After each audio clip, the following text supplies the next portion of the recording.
Bonsoir et bienvenue sur 8 Mont-Blanc pour ce nouveau journal préparé par la rédaction. Il est 18h, tout de suite les titres que nous allons développer en ce mardi 11 mars 2025. Alors que la pratique de la nage en eau froide connaît un essor depuis plusieurs années, à Cluses, le club nautique organise depuis 2 ans maintenant une compétition dédiée à la nage hivernale.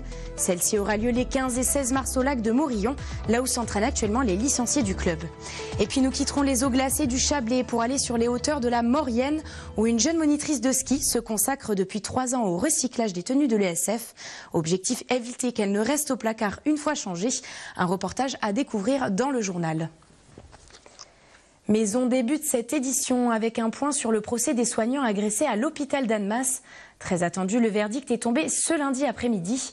Les 2 frères poursuivis pour avoir agressé des soignants du service des urgences de l'hôpital privé Pays de Savoie le 8 janvier dernier ont été condamnés par le tribunal correctionnel de Thonon à 12 mois de prison, dont l'un assorti de 9 mois de sursis et l'autre 6. La peine de prison ferme se fera à domicile sous bracelet électronique pour les 2 hommes âgés de 25 et 33 ans. L'avocat de la défense a de son côté indiqué faire appel du jugement. Il y aura donc un 2e procès devant la cour d'appel de Chambéry. Je vous en parlais dans les titres. Chaque année, de plus en plus d'adeptes des sports aquatiques se tournent vers la pratique de la nage en eau froide. Une tendance qui se confirme également en Haute-Savoie.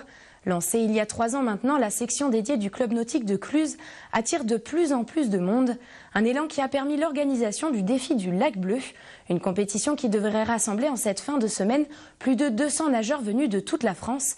À quelques jours de l'événement, plusieurs nageurs préparent encore cette échéance sur le plan d'eau de Morillon. Emmanuel Jaude les a rencontrés. On regarde son reportage. Sur les bords du plan d'eau de Morillon, ce petit groupe de passionnés n'a clairement pas froid aux yeux. Bien au contraire, adeptes de la nage en eau froide, ils viennent ici jusqu'à 3 fois par semaine pour se sortir de leur zone de confort et bénéficier de tous les atouts d'une discipline qui gagne chaque année de nouveaux pratiquants. Vu que c'est quelque chose qui apaise, après on se sent léger, on a un meilleur sommeil, et ça joue sur l'humeur. Enfin voilà, il y a plein de bonnes choses au niveau du froid avec l'eau. Plus de sinusite. Je veux dire, il y avait plein d'autres choses au niveau du calme et du coup ça nous permet d'être sereine toute la journée.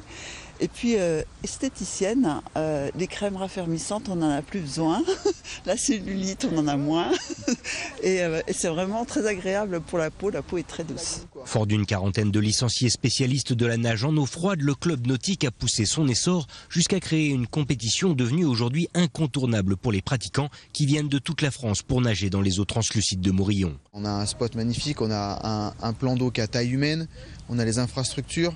On a une mairie qui nous suit, on a le Ogif Tourisme qui nous suit aussi pour l'organisation. Donc on organise un super événement. Donc c'est la 2e édition. L'année dernière on avait 180 nageurs. Cette année on va dépasser les 200 avec beaucoup plus de courses et beaucoup plus de relais.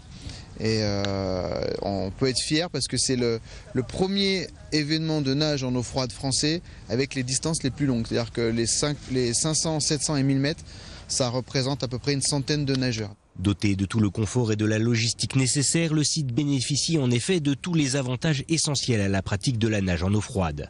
D'ailleurs, le défi du lac bleu s'inscrit déjà aujourd'hui comme un événement pérenne qui attire de nombreux clubs. Une vraie réussite pour les organisateurs qui ne s'attendaient pas à un tel succès et ce, dès la première édition. Un tel engouement non, mais du monde oui, mais pas autant que ça quoi, pour la 2e.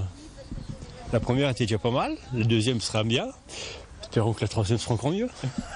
Et ainsi de suite chaque année. Bon, après, on a une référence, c'est la Coupe de Noël à Genève. Mais le jour où on arrivera au même nombre ici, ça fera beaucoup trop. Une grande fête de la discipline qui permettra à tout un chacun de venir se tester à la pratique et pourquoi pas de faire grossir les rangs des adeptes d'un sport à proprement parler 4 saisons. Si les inscriptions sont closes depuis quelques jours, il est toutefois encore possible de s'inscrire pour les initiations à la discipline. Si vous êtes intéressé, vous trouverez tous les renseignements sur le site internet du Club nautique des scouts de la région de Cluses. Dans le reste de l'actualité, le 24 mars 2024, un important éboulement avait causé la fermeture totale de la route départementale 328, laissant alors le petit village d'Esserres-Romans dans le Chablais quelque peu enclavé. Depuis, de nombreuses études ont eu lieu sur ce site particulièrement instable à cause de mouvements de terrain. Et depuis le 10 février dernier, le département de Haute-Savoie a entamé la première phase d'importants travaux de sécurisation de la montagne afin de garantir une sécurité maximale aux ouvriers. Sébastien Germain s'est rendu sur place la semaine dernière à l'occasion d'une visite de chantier. Reportage. Un peu moins d'un an après le premier éboulement, la montagne continue de bouger à Essert-Romans. Conséquence directe de ces mouvements de terrain, le chantier visant à sécuriser les lieux a débuté le 10 février dernier, après de longs mois d'études, particulièrement dépendants des conditions météorologiques et potentiellement dangereux. Ces travaux font l'objet d'une surveillance accrue pour garantir une sécurité optimale aux ouvriers. Les ouvriers actuels et les ouvriers à venir vont bénéficier d'une surveillance en temps réel du versant. C'est un équipement électronique qui mesure donc les déplacements, et en cas de déplacement supérieur à 10 cm, il y a des alarmes qui se mettent en route et le chantier devra être évacué sans délai. Voilà, le temps que des experts viennent comprendre ce qui se passe. Illustration concrète du caractère mouvant de ce chantier. En 11 mois, le point de départ de la zone d'affaissement est passé de 10 cm le 24 mars 2024 à presque 3 mètres aujourd'hui. Depuis un mois, le conseil départemental de Haute-Savoie a donc entamé la première phase de ces aménagements qui consiste en 2 étapes. La sécurisation de la faille supérieure du glissement de terrain ainsi qu'une opération de purge. On est sur des routes de montagne, le risque zéro n'existe pas.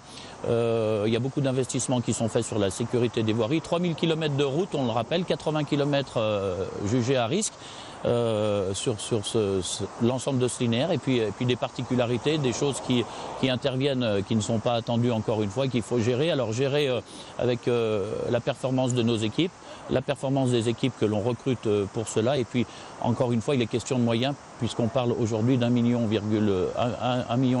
d'euros.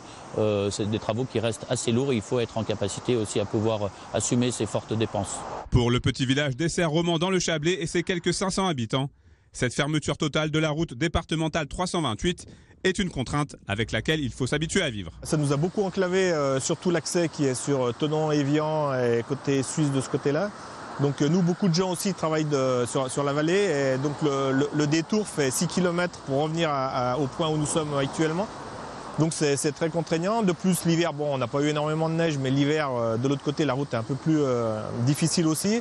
Donc il y a eu quelques blocages en début de saison d'hiver qu'on a moins maintenant, mais il y a aussi les commerces. Les commerces ont été impactés. On a principalement trois commerces qui sont en restauration. On a une ferme, une GAEC, qui vend du fromage aussi, et ces gens-là sont beaucoup impactés. Donc pour nous, c'est contraignant aussi par rapport à la commune et à la vie des gens du village. Si toutes les conditions sont réunies, la réouverture de cet axe est espérée avant le début de l'hiver prochain. Ils sont 20 000 moniteurs de ski en France à porter cette fameuse tunique rouge et blanche. Et tous les 2 ans, ils doivent les changer. Mais ils n'ont pourtant pas la possibilité de les vendre ou de les donner pour des raisons de sécurité sur les pistes. Alors en Maurienne, une jeune monitrice a eu l'idée il y a 3 ans de leur donner une seconde vie avec son entreprise Troisième Manche. Une démarche d'upcycling dans l'air du temps à découvrir tout de suite dans ce reportage signé Jules Demeur. Dans la station d'Albier-Montrond en Savoie, quand Zoé Pellissier n'est pas sur les skis, c'est à une toute autre pratique qu'elle s'adonne dans le garage de ses parents. Alors du coup là on a toutes les tenues qui arrivent de la part de moniteurs de ski ou d'écoles de ski. On fait les collectes et après je stocke tout ici avant le lavage et le désassemblage. Donc on a Courchevel par exemple, 1850. Là on a les pantalons de ski, c'est plus rare qu'on les récupère parce qu'ils s'abîment quand même beaucoup plus. Donc c'est rare d'en avoir en assez bon état. Et ensuite, dans tous ces cartons, on a Val Thorens. Zoé a lancé en 2022 Troisième Manche, sa marque de recyclage et d'upcycling des tenues des moniteurs de ski. Car les tuniques rouges sont renouvelées tous les 2 ans et ne peuvent être ni vendues ni données.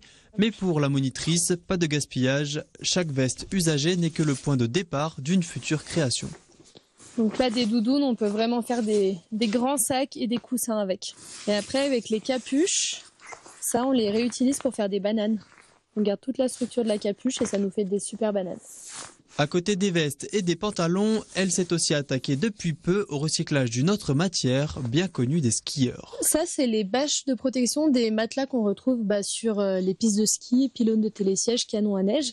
qui sont surtout du coup rouge orangé ou orange très vif. On va venir nous mettre la partie intérieure de la bâche qui est comme neuve à l'extérieur de nos produits. Ces protections sont transformées en trousses de toilette ou en housse d'ordinateur. Et pour donner vie à toute cette créativité, la jeune femme a installé son petit atelier, toujours dans la station d'Albier-Moron, pour une production la plus locale possible. On essaye de revaloriser au maximum tout ce qu'on a déjà sur la tenue. Tout le désassemblage, lavage, tri de la matière, ça se passe à Albier. Donc voilà, très local.